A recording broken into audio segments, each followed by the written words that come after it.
Good morning, students. Today I taken topic refraction. The refraction of light you studied in the lower classes, maybe in the seventh. Refraction क्या है, पहले इसको जानिए.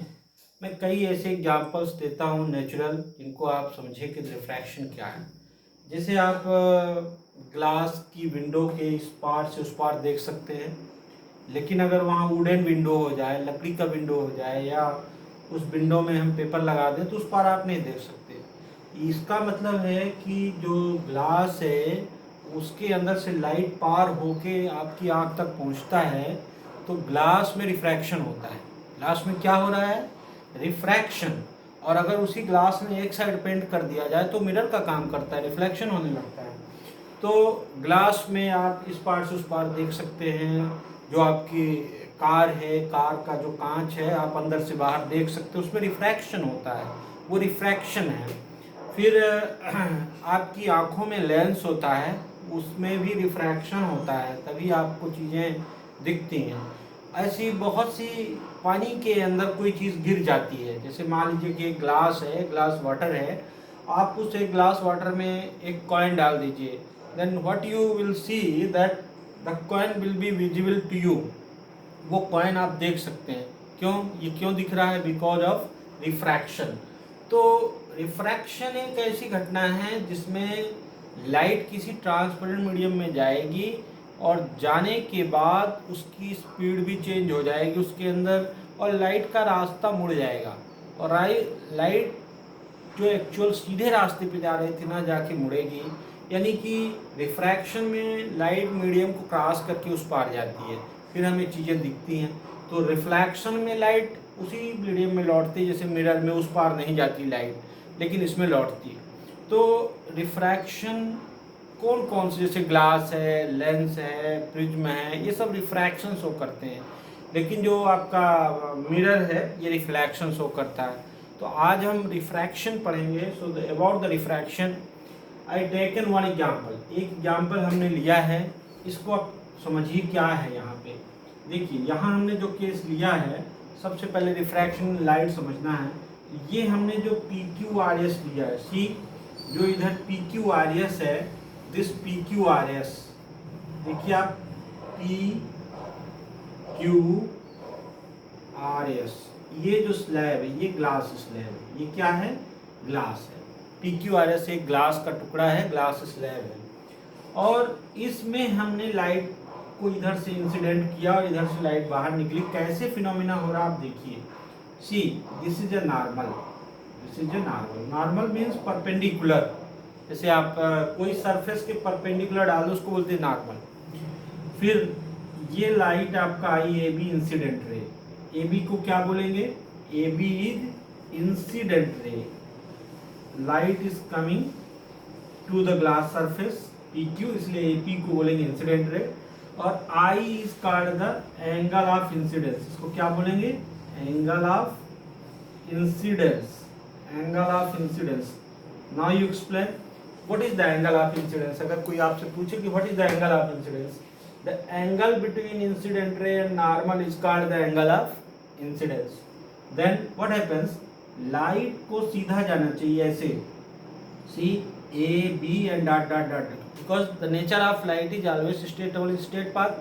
Light हमेशा कैसे चलती है? स्ट्रेट पाथ में. लेकिन यहाँ पर स्ट्रेट पाथ पे नहीं जा रही, but it bend towards the normal. क्यों? ये जो एयर है और ये जो ग्लास है, दोनों के मीडियम में अंतर है. एयर में डेंसिटी कम होती है, इसलिए हम लोग इसको एक नया शब्द देते हैं, रेयरर. एयर को क्या बोलेंगे? रेयरर. और जो ग्लास है, ग्लास को क्या बोलेंगे? डेंसर, क्योंकि इसमें मॉलिक्यूल की डेंसिटी ज़्यादा होती है. डेंसिटी आप समझते हैं, मतलब मॉलिक्यूल जब दूर दूर है तो कम डेंसिटी, जैसे एयर में. और ग्लास में पास पास होते हैं तो डेंसर है. अगर मान लो कि हम और डायमंड की बात करें तो डायमंड में तो और पास पास होते हैं तो और वो डेंसर है. यानी कि अगर कोई दो मीडियम लेंगे तो रिफ्रैक्शन में पहले डिसाइड करेंगे कि कौन रेयरर है और कौन डेंसर है, which is rarer and which is denser. So here air is rarer and glass is denser. So what happens here? Denser. So what happens here, when light travels from rarer to denser, it bend towards the normal. ये सीधा नहीं जाती बल्कि normal की ओर झुक जाती है। फिर ये मीडियम में सीधा गई यहाँ तक, और फिर यहाँ से ग्लास से एयर में जब गई, then now it moving from denser to rarer, then it bends away from the normal. So now see very carefully, AB is the incident ray, I is the angle of incidence, BC is the refracted ray. BC is called the refracted ray. This is called the refracted ray. And what is R? R is called angle of refraction. Angle of refraction. Make sure जब भी आप use करते हैं refraction word का और reflection का तो clear रहे। फिर ये दोनों एंगल सेम होंगे। ये ई जो है एंगल ऑफ इमरजेंस, ई को क्या बोलेंगे? Angle of emergence. ई को बोलेंगे angle of emergence. This E is called angle of emergence. Generally I equal to E होता है। अगर मीडियम ना चेंज हो तो angle of incidence will be equal to angle of emergence. ये चीज को आपको याद रखनी है। This angle must be equal to this. अब यहाँ फिर से देखो, A B incident ray, B C refracted ray, और ये जो सी डी है, सी से लेके डी तक, सी से डी तक जो है इसको हम लोग बोलते हैं इमरजेंट रे। सी डी को क्या बोलेंगे? Emergent ray. C D is called emergent ray. और ये नॉर्मल है। इस नॉर्मल को मान लो नाम है M2 N2, तो ये नॉर्मल के साथ जो एंगल बना रहा है इसको बोलते हैं एंगल ऑफ इमरजेंस। तो इस तरह से लाइट, अब एक चीज बताइए हमें कि लाइट जब एक मीडियम से दूसरे मीडियम में गई तो उसका रास्ता क्यों मुड़ गया? क्यों वो इधर आ गई या इधर चली गई? क्यों वो स्ट्रेट पाथ में नहीं गई? जरा सोचिए। When light travels from one medium to other medium, it bend towards normal when it goes from rare to denser. तो यहाँ पर मीडियम के नेचर पर डिपेंड कर रहा है। किस बात पर? Nature of medium. Nature of medium means rarer होगा या डेंसर। अगर रेयरर से डेंसर गया है, रेयरर मीन्स कम डेंसिटी, अगर कम डेंसिटी से लाइट ज़्यादा डेंसिटी में गया तो नॉर्मल की ओर झुकेगा, और अगर ज़्यादा डेंसिटी से कम की ओर गया तो नॉर्मल से दूर जाएगा। बस एक बात क्लियर करी। लेकिन एक बात बिल्कुल श्योर है कि both medium should be transparent. Both medium should be transparent means when light travels from one transparent medium to other transparent medium, then only refraction takes place. ये चीज ध्यान रखिए। यहाँ एयर भी ट्रांसपेरेंट है और ग्लास भी ट्रांसपेरेंट है। वाटर में भी हो सकता है, वाटर इज आल्सो ट्रांसपेरेंट। लेकिन आप कहें कि वुडन प्लेट है और उसमें रिफ्रैक्शन होगा, नो, उसमें नहीं होगा, क्योंकि उसमें लाइट अंदर घुस नहीं सकता। तो एक ये मैंने आपको बताया। कुछ चीजें आप क्लियर करो। What is the incident ray? AB is incident ray. What is refracted ray? BC refracted ray. What is emergent ray? CD emergent ray. अच्छा, what is the CL? ये CL क्या है? CL बताओ। CL is the lateral deviation. Lateral deviation. अब इसको समझना पड़ेगा क्या है lateral deviation। जरा थोड़ा पढ़ के रखेंगे आप तो समझ में आएगा। This lateral deviation मतलब जो ओरिजिनल लाइट रे का पाथ है और जो इमरजेंट लाइट है उनके बीच में कितना डिफरेंस है, कितने डिस्टेंस से डेविएट हुआ है, उसको बोलते हैं लेटरल डेविएशन। देखो ये ए बी इंसिडेंट रे, इसका ओरिजिनल पाथ ये है, डॉटेड लाइन यहाँ, लेकिन ये रिफ्रैक्शन के कारण से इसका पाथ ये हो गया, तो ये इसमें डेविएशन हो गया। इतने डिस्टेंस से डेविएट हुआ, so this distance is called lateral deviation. Now it clear lateral deviation क्या है? ओके। और ये एंगल को बोलते हैं एंगल ऑफ डेविएशन। जो इधर डेल्टा है, this delta is called angle of deviation. Okay, हम इसको मिटाते हैं, लेकिन अभी हमें इसका काम है, इसलिए अभी हम इसको पूरा नहीं मिटाएंगे।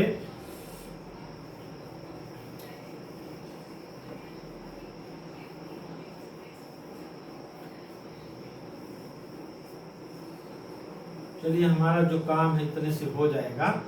अब हम इसको अपने काम भर का चीज रखेंगे और बाकी हम मिटा देते हैं, ठीक है? बाकी हम क्लियर कर देते हैं। अब आप जो हमारा काम है okay.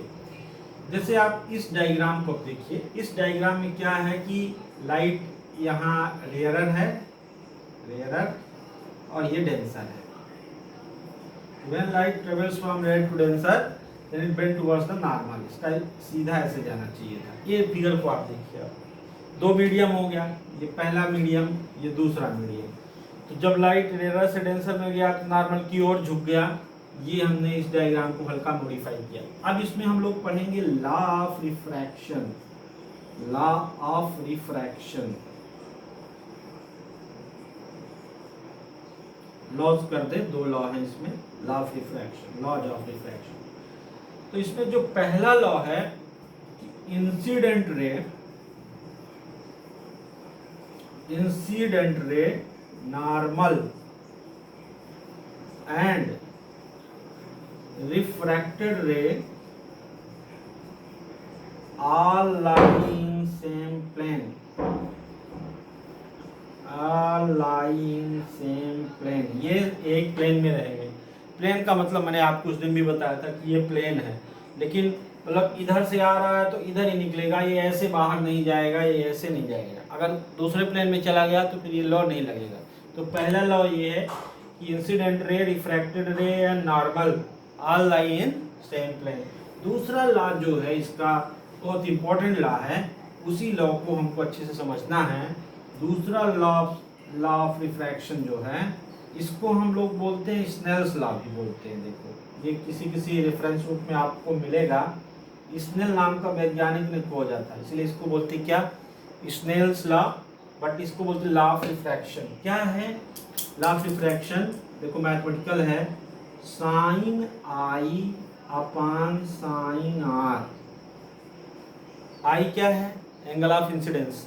So ratio of sine of angle of incidence to the sine of angle of refraction will be constant, और इस कांस्टेंट को बोलते हैं 1n2।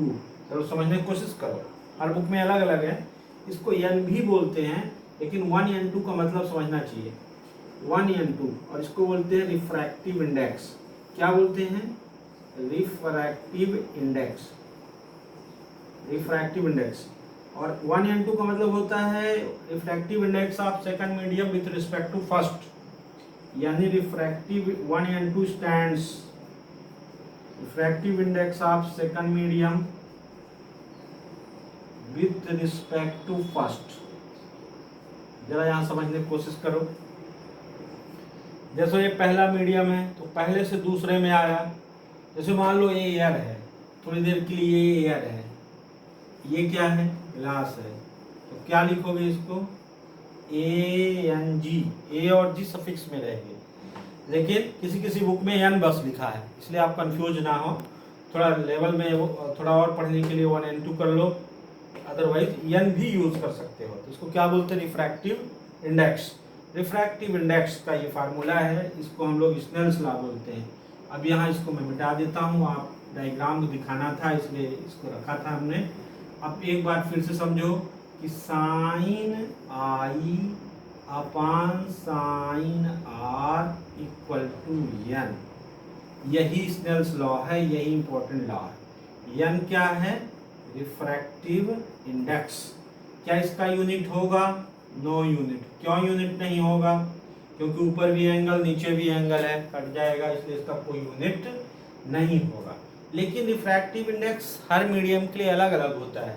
जरा मैं आपको क्लियर कर दूं, ये हर मीडियम के लिए अलग अलग होता है। जैसे मैं एक टेबल बना रहा हूँ, जैसे यहाँ नेम ऑफ मीडियम लिखो, नेम ऑफ मीडियम, और यहाँ उसकी वैल्यू लिखो, किसकी? RI मतलब, RI का मीनिंग क्या है? Refractive index. जैसे मान लो एयर लिखो, एयर का रिफ्रैक्टिव इंडेक्स 1 होता है। वाटर लिखो, वाटर का रिफ्रैक्टिव इंडेक्स 1.33 होता है। ग्लास लिखो, ग्लास का 1.5 होता है। डायमंड लिखो,